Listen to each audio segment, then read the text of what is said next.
আসসালামু আলাইকুম রহমতুল্লাহ বরকাত। প্রিয় বন্ধুরা, এই কথাগুলি গোটা ভারত নিয়ে ছড়িয়ে যাচ্ছে, কারণ এটাই বলতে চাই যে হৃদয় ভাইকে হত্যা করেছিল।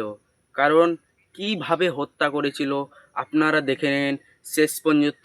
তার মধ্যে থেকে একটাই কথা বলতে চাই, ভাইজান ও কিন্তু পোলট্রির ফার্মে কাজ করত, মায়ের একটাই ছেলে।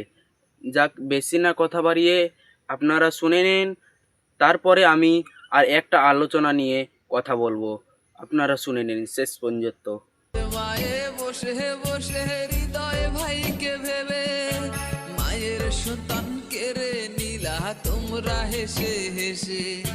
কেমনে করলা জব তোমরা, কেমনে খাইলা তারে তারে তোমরা খাইলা কেমনে বন্ধু ভাবো যারে। মানুষ শুনলেন, অনেক দুঃখ লাগলো আমাকে, কিন্তু অনেক দুঃখ লাগছে।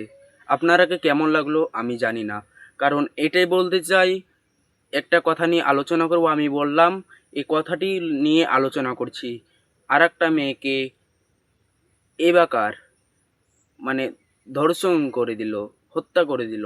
কারণ এটাই বলতে চাই, এইভাবে হত্যা চালিয়ে যাচ্ছে।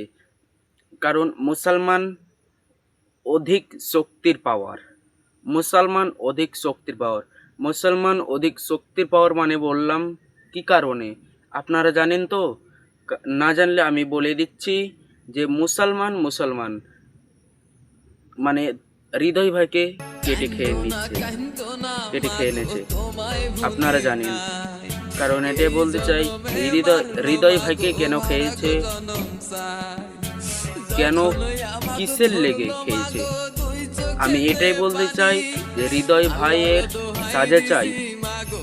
মুসলমান জেগে ওঠো, ইমানটাকে সুস্থ করো।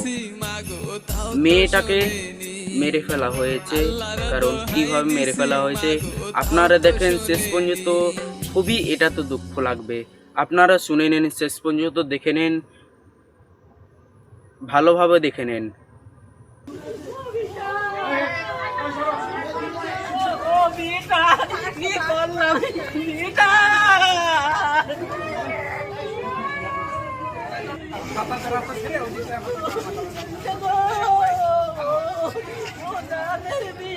আসসালামু আলাইকুম রহমতুল্লাহ বরকাত। প্রিয় বন্ধুরা, দেখলেন এই অত্যাচারগুলো, কারণ এটাই বলতে চাই, খোদার কাছে আমি তাদের কঠিন বিচার চাই।